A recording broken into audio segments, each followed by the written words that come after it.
أعوذ بالله من الشيطان اللعين الرجيم بسم الله الرحمن الرحيم أعظم الله أجورنا وأجوركم بمصابنا سيدة زهراء عليه أفضله الصلاة والسلام. First and foremost, on these nights, I take the opportunity to give you condolences on the loss of our mother, Sayyidah Zahra alayhi salam, and alongside that, on the loss of Mohsen, her unborn son. On these nights are the nights when Imam Hussein becomes an orphan. On these nights are the ones where Zainab would stay awake, yearning for her mother. And it's important on these nights that we look at those topics which Sayyidah Zahra would find appropriate. And as such, we look at the topic of Al-Mohsen, the one I mentioned as the unborn son, but is often seen as a fictitious character, especially within the books of Ahl Sunnah and within certain schools of Ahlulbayt. They say that there's not enough strong evidence to say he existed. Today we tackle that issue and analyze why he is an integral part of our history, and as to why Sayyidah Zahra's shahada and his shahada becomes an opportunity to realize how much dhulm was done on the Ahlulbayt. I am honored to be joined here by Syed Redha al-Mousawi. Assalamu alaikum, Sayyidina. Alaikum assalam wa rahmatullah. Thank you for having me. It is an honor. Sayyidina, to start off with on such a topic, I think it's important that we look at the other schools of thought to begin with. So, what would you say is the viewpoint on the other schools of thought on the existence of Hazrat Mohsen alayhi salam? بسم الله الرحمن الرحيم. القول مني في جميع الأشياء قول آل محمد فيما أسروا وما أعلنوا وفيما بلغني عنهم وفيما لم يبلغني. First and foremost, we send our condolences to our dear Imam Sahib al-Asr wal-Zaman for this great tragedy and an occasion which we continue to honor, inshallah. Now, as for Al-Mohsen, he is one of those aspects of the tragedy of Sayyidah Zahra which is debated and discussed, and many misconceptions are around it. Now, as for the other school of thought, no one can deny that Ali and Fatima had a son by the name Al-Mohsen. This is the other school of thought, and there is no denying it. Of the references that I will mention, Ahmad ibn Hanbal in his Musnad, Al-Bukhari in Al-Adab al-Mufrad, Ibn Qutaybah in Al-Ma'arif, Al-Baladhari in Ansab al-Ashraf, and then you have Ad-Dulabi fi Dhurriya al-Tahira, Ibn Habban al-Basti in his book Al-Thiqat, Al-Hakim al-Nishaburi in his book Al-Mustadrak ala al-Sahihain, Ibn Hazm al-Andalusi in his book Fi Jamharati Ansab al-Arab, and Al-Bayhaqi in his book As-Sunan al-Kubra. These are all references which mention in their books that Ali and Fatima had a son by the name of Al-Mohsen. Now, there are differences of how they narrate who Al-Mohsen was.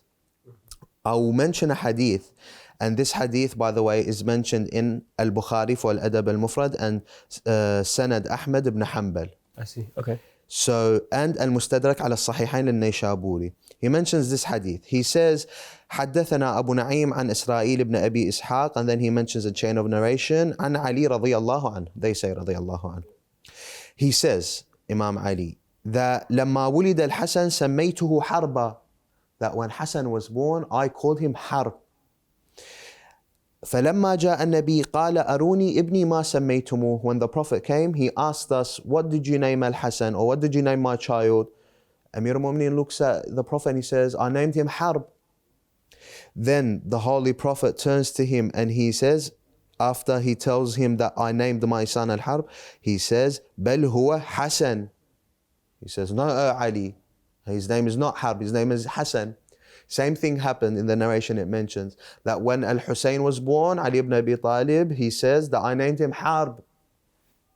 After that, the Prophet came, what did you name my child? He said, I named him Harb, ya Rasulullah. Rasulullah says, no, بل هو Hussein. And then the narration says, فَلَمَّا وُلِدَ الثَّالِث, when the third was born, سَمَّيْتُهُ حَرْبًا. Also, Ali ibn Abi Talib called him Harb. فَلَمَّا جَاءَ النَّبِي قَالَ أَرُونِي ابْنِي مَا سَمَّيْتُمُوهُ. Show me my son, what did you name him? قُلْنَا حَرْبًا قَالَ بَلْ هُوَ مُحْسِن. The Prophet said, no, he is not Harb. His name is Mohsen. ثم قال إني سميتهم بأسماء ولد هارون شبر وشبير ومشبر. That's why sometimes it says Mohsen, Muhassin. That Hassan, Hussein, Mohsen, Shubbar, Shubayr, Mushabbir. Now, this narration cannot be denied. In Bukhari Adab al-Mufrad, book number 2, page number 177. Ahmad ibn Hanbal, book number 1, page 98. And al-Mustadrak ala al-Sahihayn al-Hakim al-Naysaburi, book number 3, page 180. We have problems with this hadith. Exactly. But our point here is to prove that they mention al-Muhsin. Point number 1 that we have a problem with is that in our hadith, Amir al-Mu'mineen would not dare name his child before the Holy Prophet, peace be upon him. Yeah, I was just about to ask you, how can it be that Amir al-Mu'mineen would choose a name? Normally we hear that even Amir al-Mu'mineen, he would wait. There was a time where the children were born and he would wait specifically that they would open their eyes for Rasulullah, let alone name them. So. He said, I wouldn't dare to name my son before the Holy Prophet. That's number 1. Number 2, Imam Ali's insistence on the name Harb. Yeah, Harb is one of the names of the Jahiliyyah. I see, yeah, of course. So they want to ensure, they see, with every hadith, there is very specific intentions behind it. And of these are to make sure that Ali ibn Abi Talib still has a love for the Jahiliyyah times. To just put a little stain, even if it's a little, any opportunity they get. And the third problem is that they mention that Al-Muhsin was what? Born. Aruni ibni ma sammaytumuh. But then we have a problem with this. Because there is a hadith by Amir al-Mu'mineen alayhi salam. He says, "Inna أسقاطكم إذا لقوكم يوم القيامة ولم تسموهم يقول السقط لأبيه ألا سميتني." Amir al-Mu'mineen says, the miscarried of your children, if you do not name them beforehand, on the day of judgment, he will stand against you and he will hold you accountable and he will tell you, why did you not name me? And then the Imam says, وَقَدْ سَمَّى رَسُولَ اللَّهِ مُحْسِنًا قَبْلَ أَنْ يُولَدْ. We have within our normal traditions that we have the name for the son way before. We don't wait for the son to be born and then we name him. With Imam al-Hasan wal Hussein, their names were already decreed.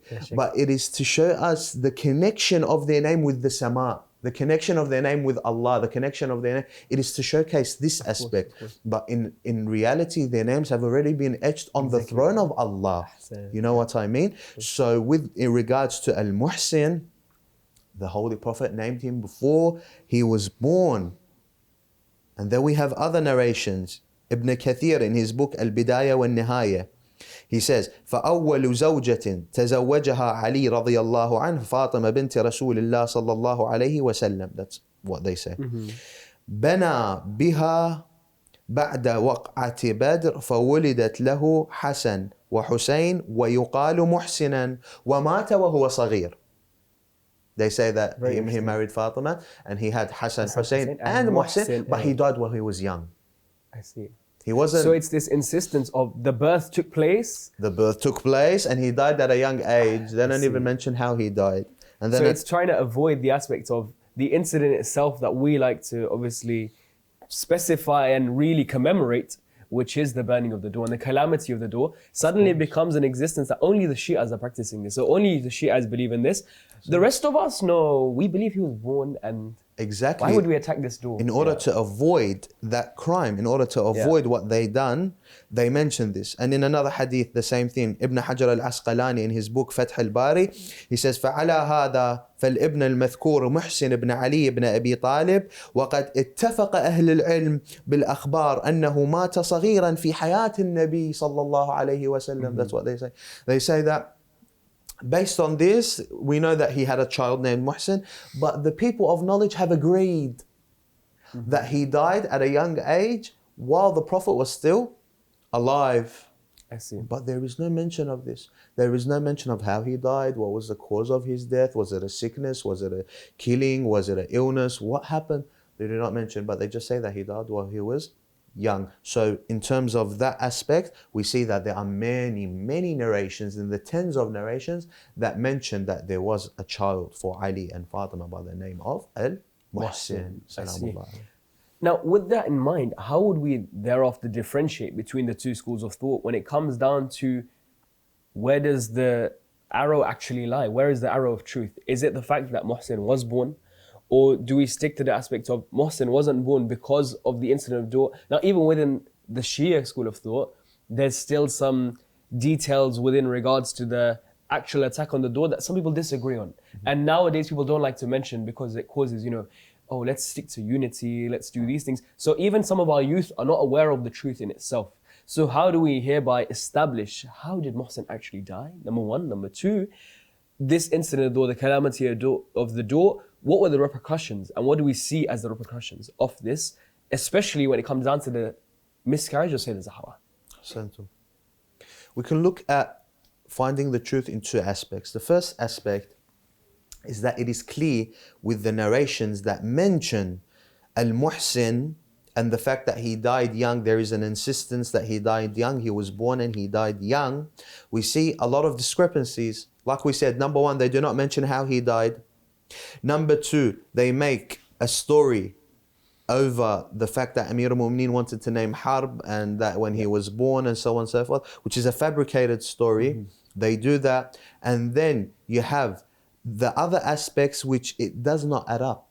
It does not add up. The fact that you do not mention how he died, the fact that you are creating a story where the Amir al-Mu'mineen is insisting on calling his son Harb. Like after the first, second time, get a hint. Yeah, exactly. If we were to take it by truth, get a hint. So we see discrepancies in that aspect and an insistence that the fact that he was born. Now, we go to the second aspect, which is that no, there are many narrations from the other school of thought that actually say that he was miscarried. Yes. By the other school of thought.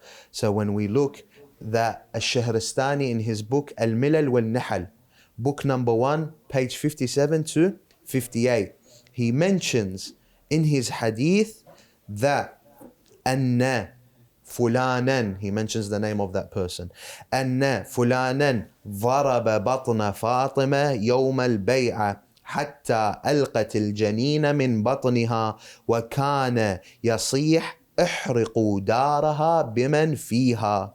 This is Al-Shahristani in his book Al-Milal wal-Nahal. He says that person struck Fatima and she miscarried on that day, and that's when he said burn the house and whoever's in the house. I see. The question would be, for example, many use the excuse of when you look at Bukhari, it says that Omar, when he reached the door, though he said that he was going to attack the door, and then he went home, it trails off as though, the story doesn't continue. Then within our books, we say that Umar attacked the door, he burnt the door, Sayyidah Zahra was struck, and so on and so forth, until the aspect of Amir al-Mu'mineen was dragged outside of the house. Now, the connection between there is where, by saying that it trails off the story, and the majority of their sources trail off that story, is that the excuse that they use to say that, look, in today's day and age, Mohsen becomes an irrelevant character. Let's forget Mohsen. Let's try and hush him to the corners because it's a stain on us that one of the children of Ali and Zahra was killed by one of our khulafa. Ahsantum. And the funny thing about that, when they say this, when they say that our books mentioned that all he done was threaten and he didn't do any more than that. Well, I'll tell them in your books, Abu Bakr, when he was about to die, he had regrets. Of his regrets, he said, I wish that I did not expose the house of Fatima. From one side, you're saying that he did not burn the house and he returned. From one side, Abu Bakr, and this is well documented in their books, by the way, that he says that I wish I did not expose the house of Fatima. Number two, the hadith mentions that Umar said, Wallahi la ahriqanna alaykum ad-dar. He says, if Ali and Zubayr do not come out, by God, I will burn the house. Ali and Zubayr never came out. Either you tell me that your Khalifa lied, which he is a liar, or you tell me that no, he's not a liar. So it's your choice to make.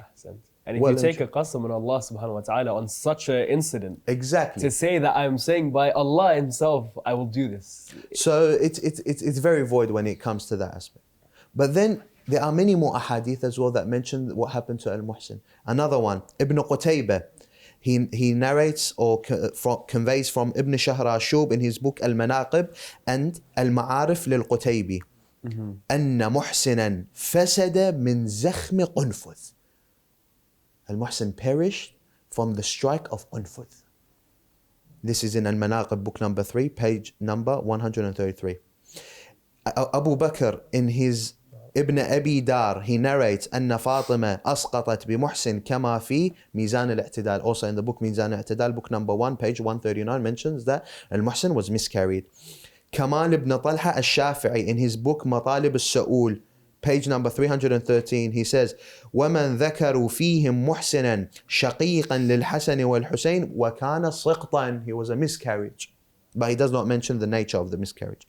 Al-Murabbi Al-Hafiz Jamal al-Din, in his book Tahdhib al-Kamal, book number 20, page number 479, he says, وَالَّذِينَ لَمْ يُعَقِّبُوا مُحْسِنًا, of the children of Ali that did not have a lineage was Muhsin, daraja siqtan, because he was a miscarriage.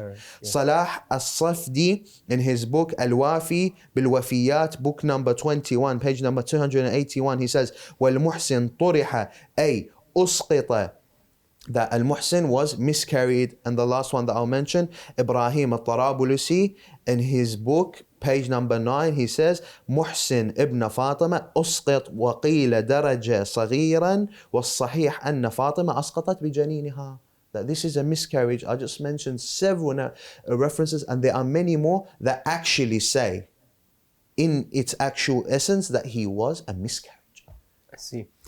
The aspect then comes is that a lot of the excuse that's used, and a lot of the time once you start to establish that Mohsen actually was made a shaheed, is that, but you Shia say that the first of Ahlulbayt to die after the Prophet is Sayyidah Zahra. In fact, you narrate that Sayyidah Zahra would go close to Rasulullah and then she would smile and then she would cry, and you use this hadith famously, especially us, and you know what it is? You hear this every time you hear the musibah of Rasulullah. You hear that Sayyidah Zahra would go to sit close to him and he would say something to her, and at first she would be crying, then she would smile and she would have content, and they would ask her, what would this be? He said that after me you'll be the first to join me.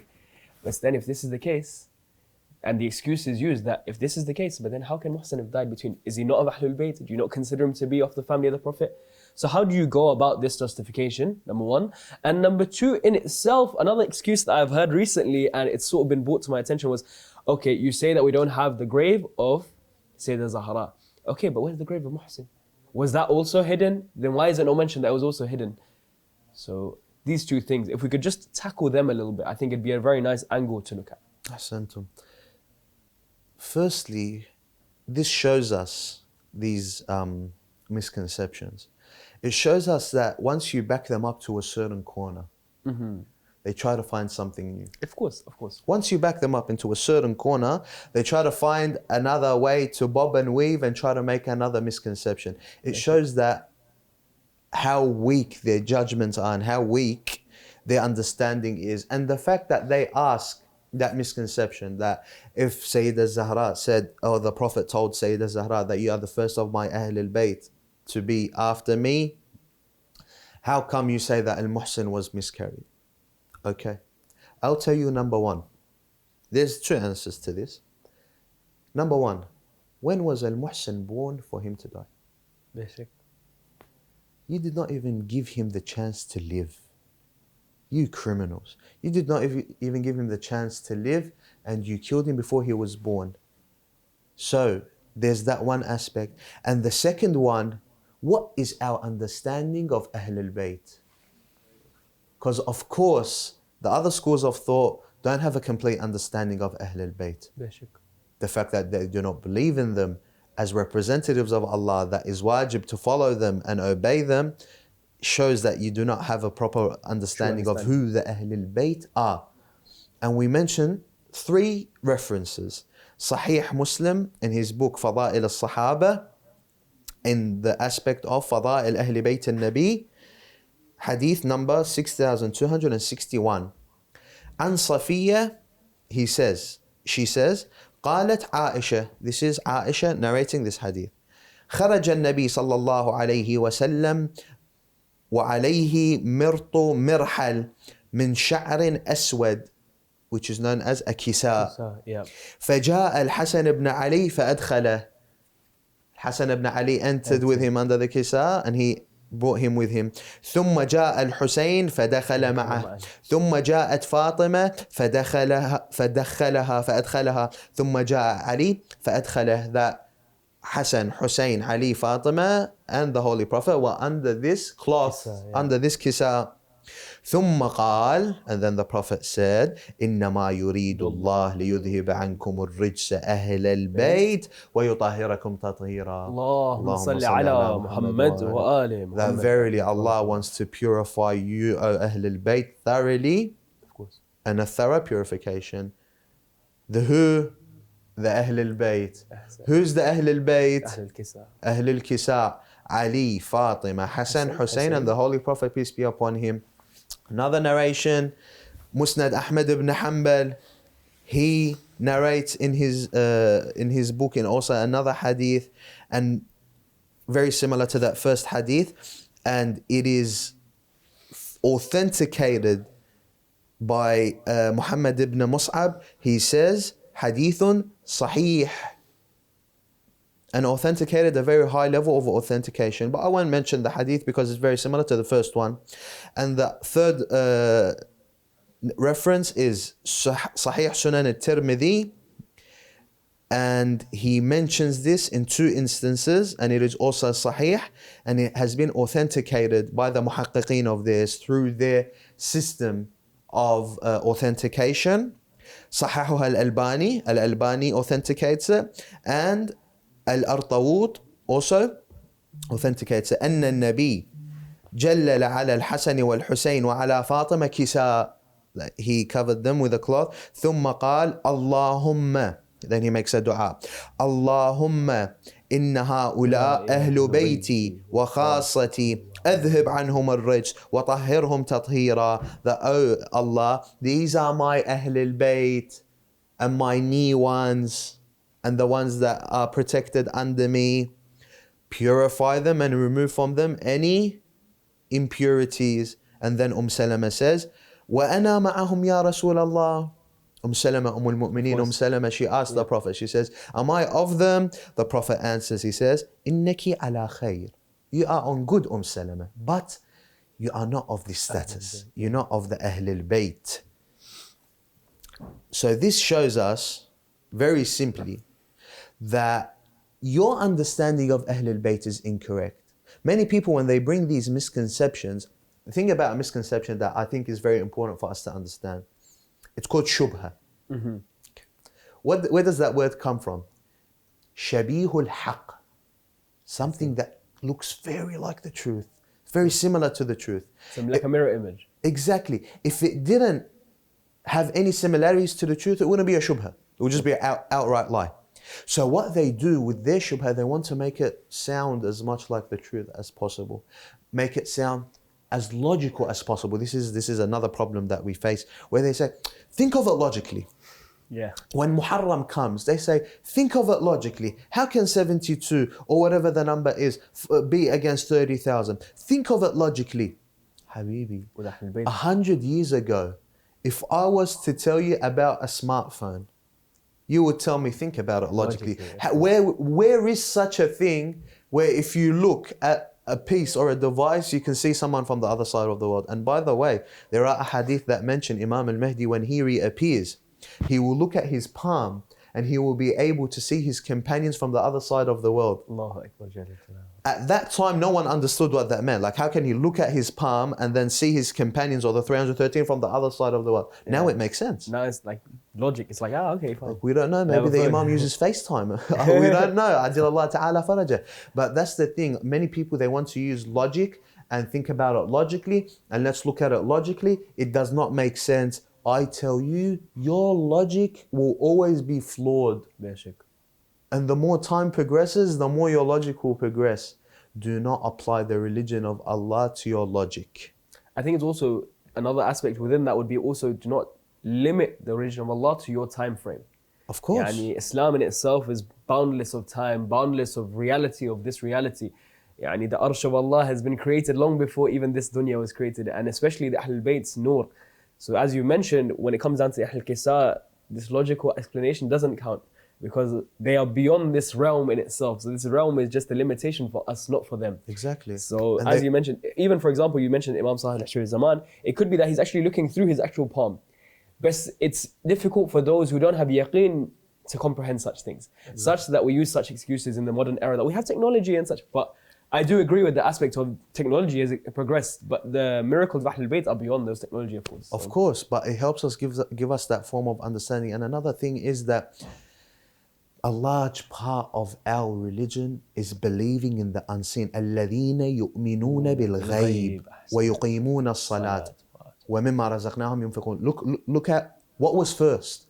يؤمنون بالغيب, and then يقيمون الصلاة, salah which is عمود الدين, salah which is so important and so vital and crucial in our lives that you exit the realm of Islam if you do not pray, but you have what was brought up before that in front of it. يؤمنون بالغيب, they believe in the unseen. They believe in the unseen. Allah's not asking you to try to logically understand that your brain is only 1.5 kilograms. If it can encompass your God, if it can encompass this greatness of Allah, then your God is flawed. Yeah, 100%. So this gives us an understanding that part of our religion is to believe in the unseen. Part of our religion, you're a Muslim. You submit to Allah and the representatives of Allah.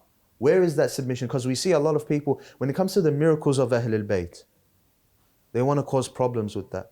Where is your yaqeen and your iman of the unseen? Ahsant.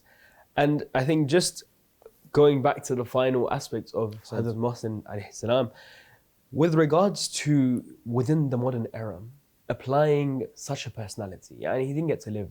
So I think in a modern era, understanding for those mothers who are going through such turmoil or do lose a child, how do we use the story of Mohsen and Sayyidah Zahra to make their pain and their difficulties slightly easier? Just as a concluding statement. Ahsant. Look, Imam Redha alayhi salam says, Shi'atuna minna, khuliqu min fadili tinatina. Our Shia of us, they were created from what was left of our clay. وَعُجِنُوا بِمَاءِ وِلَايَتِنَا, and they were molded by the water of our love. يَفْرَحُونَ لِفَرَحِنَا وَيَحْزَنُونَ لِحُزْنِنَا. They are happy with the events that we are happy, and they are sad at the times that we are sad. I knew a person once. His relative, or his father, I believe, from what I can remember, died. Losing your father is something that is of the most tragic things that you can go through. Your father, your backbone. But the next day there was a mawlud. The next day was what? A mawlud. I believe it was either a Eid or Farhat al-Zahra. This man rocks up the next day to the Husayniyah wearing white, smiling, happy. Yesterday his father died. Most people started talking bad about him. It's like, what's this guy doing? Doesn't respect his father. He doesn't respect his father, doesn't care for his father. I went to him, similar, yeah. I told him, look, people are saying 1, 2, 3. He was like, Sayyidina, يَفْرَحُونَ لِفَرَحِنَا وَيَحْسَنُونَ لِحُزْنِنَا. When I make ziyarah, when I make dua, what do I say to them? بِأَبِي أَنْتَ وَأُمِّي. I will sacrifice my mother and father for you. But when the time comes, I do not even wear white when it is يَفْرَحُونَ لِفَرَحِنَا Sayyidina. What kind of Shia would I be? I looked at him and I said, Wallahi, I respect you. Because that's the reality of it. Sometimes we can talk, we can speak, and we can say that, yes, Ya laytana kunna ma'akum, for example. Or we say, Bi abi anta wa ummi. Or we say, Al-ajal al-ajal. But we are being tested for these very statements every day that we live. When we say, Ya laytana kunna ma'akum in Muharram, during and throughout Muharram, we are tested. Allah will tell me, okay, prove it. You say that I wish I was there with Imam Hussein to aid him. Prove it in your day-to-day actions. Prove it with your patience. Prove it with your khidmah. When Fatimiyya comes, sometimes we think about it, me and you. We say, I wish I was there on that day. What I would have done to that man. What I would have done. What I would have been like with my anger, how I would have aided Amir al-Mu'mineen alayhi salam. But every day that you are living today, there is an opportunity for you to prove that. There is an opportunity for you to actually showcase that. But if you live your day to day, your akhlaq is not the akhlaq of Ahlulbayt. Your mannerisms is not the mannerisms of Ahlulbayt. You leave, you go to the workplace, you go to university, you go to wherever you go to in these Western countries, and you bring the worst representation to Ahlul Bayt. The sisters, if they leave to the workplace, if they leave the house, they do not have the correct hijab. That is a representation of Fatima. Is that what you really want to present? And going back to your point, When we remember the masa'ib of Ahlulbayt, our masa'ib So insignificant. become insignificant. Yeah, Okay, let's say for example, a woman has a miscarriage. May Allah never show the sisters that pain, inshaAllah. So we have to make sure that we take the Ahlul Bayt as our role models, and in these days, يَفْرَحُونَ لِفَرَحِنَا وَيَحْزَنُونَ لِحُزْنِنَا. Those are the true Shia of Ahlul Bayt. Ahsan, Sayyidina, and it's been an honor and a pleasure having this discussion with you. Much appreciate We pray it. Thank that you very we are much. blessed to commemorate such nights in the presence of none other than Sahib al-Asri wal-Zaman, and we have the opportunity to be alongside him when he takes revenge for these individuals, be it Mohsen, be it Ali al-Azhar, all of these individuals that were shuhada in the name of the Ahlul Bayt. We pray that we are honored to stand alongside him on those nights. Thank you so much. وآخر دعوانا أن الحمد لله رب العالمين والسلام عليكم ورحمة الله وبركاته.